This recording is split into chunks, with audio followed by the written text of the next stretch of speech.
आज ही Doubtnut app download करें। Doubtnut पर अपने सभी गणित, रसायन विज्ञान, भौतिक विज्ञान और जीव विज्ञान के डाउट्स का करो सफाया। बस प्रश्न की फोटो खींचो, एक ही प्रश्न को क्रॉप करो और तुरंत वीडियो सोल्यूशन पाओ। अभी डाउनलोड करें। दिए गए प्रश्न में हमें 10 मिलीमीटर वर्ग अनुप्रस्थ काट क्षेत्रफल वाले इस्पात के एक तार को जहां 60 डिग्री सेल्सियस तक गर्म करके दो दृढ़ आधारों से बांधकर ताना गया है। इस स्थिति में तार को 40 डिग्री तक यदि ठंडा किए जाते हैं तब तार में उत्पन्न तापीय प्रतिबल तथा तापीय तनाव का मान हमें ज्ञात करना है। जबकि इसके लिए इस्पात या स्टील का यंग प्रत्यास्थता गुणांक 2 गुणा 10⁻11 न्यूटन प्रति मीटर वर्ग, रेखीय प्रसार गुणांक का मान 1.1 गुणा 10⁻5 प्रति डिग्री सेल्सियस दी हुई है। जिसकी गणना के लिए पहले हम इस्पात के तार की स्थिति को रेखा आरेख में देखेंगे। जहाँ प्रस्तुत पदार्थ में हमें तार को जिसके अनुप्रस्थ काट की लंबाई 10 मिलीमीटर वर्ग पर दी हुई है, जिसकी लंबाई प्रारंभिक रूप से हमें नहीं दिया हुआ है, लेकिन इस स्थिति पर यह कहा गया है कि इसे 60 डिग्री तापमान तक गर्म किया गया था और इसे तान दिया गया था। जब इसका तापमान यदि 40 डिग्री सेल्सियस तक अर्थात 20 डिग्री सेल्सियस की यदि कमी की जाती है इस पर, तब इस पे उत्पन्न होने वाला प्रतिबल का मान तथा तापीय तनाव का मान हमें ज्ञात करना है। जबकि यंग प्रत्यास्थता y का मान तथा अल्फा का मान इस पदार्थ के लिए, इस्पात के लिए दे दिया गया है। जहां लंबाई में परिवर्तन का मान हमें डेल एल बराबर प्रारंभिक लंबाई, रेखीय प्रसार गुणांक तथा ताप में परिवर्तन से ज्ञात हो सकता था।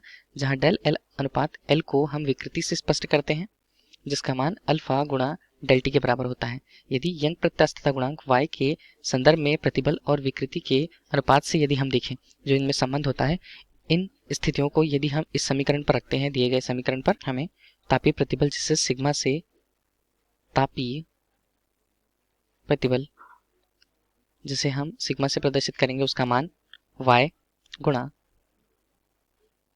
अल्फा गुणा ताप में परिवर्तन के बराबर मान प्राप्त होता है। यदि इसे हम समीकरण के मान 1 से यदि प्रदर्शित करें, जहां दिए गए प्राप्त मान के अनुसार y का मान हमें 2 गुणा 10⁻11, अल्फा का मान 1.1 गुणा 10⁻5 तथा तापमान में परिवर्तन का मान हमें 20 डिग्री सेल्सियस प्राप्त हुआ था। प्रतिबल को सिग्मा से प्रदर्शित करते हैं। हल करने के पश्चात इसका मान हमें लगभग 4.4 गुणा 10⁻7 न्यूटन प्रति मीटर वर्ग प्राप्त होता है। इसी तरह अगले पद पर, दूसरे पद पर, जहां हमें तापीय प्रतिबल के अलावा तापीय केवल बल की गणना करनी है, बल की गणना जहां F बराबर तापीय प्रतिबल और क्षेत्रफल के गुणनफल के बराबर होती है। जहां क्षेत्रफल हमें 10 मिलीमीटर वर्ग दिया हुआ है, इसे यदि हमें मीटर पर परिवर्तित करना है, 10 गुणा 10⁻3 मीटर वर्ग से यह परिवर्तित होगा। अंतिम रूप से इसका मान a के रूप में हमें 10⁻5 मीटर वर्ग प्राप्त होती है। इन्हीं मानों को यदि इस समीकरण पर तापीय बल के रखें, सिग्मा का मान जो हमें 4.4 गुणा 10⁻7 प्राप्त हुआ था और इसका मान 10⁻5 हमें प्राप्त हुआ था क्षेत्रफल के मुताबिक, तब इसका मान हमें मूल रूप से 4.4 गुणा 10⁻2 न्यूटन प्राप्त होता है।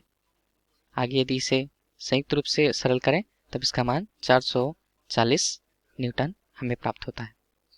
यही प्रश्न में पूछा गया था कि इस स्थिति के लिए तापीय परिवर्तन, माफ कीजिएगा, तापीय प्रतिबल तथा तापीय बल के मान को प्रदर्शित कीजिए, जिसके मान क्रमशः 4.4 गुणा 10⁻7 न्यूटन मीटर वर्ग तथा 440 न्यूटन दिया हुआ है। धन्यवाद। कक्षा 6 से 12वीं से लेकर नीट, IIT, JEE वो एडवांस के लेवल तक 1 करोड़ से ज्यादा छात्रों का भरोसा। आज ही डाउनलोड करें डाउटनेट ऐप या व्हाट्सएप करें अपने सारे डाउट्स 8400 400 400 पर।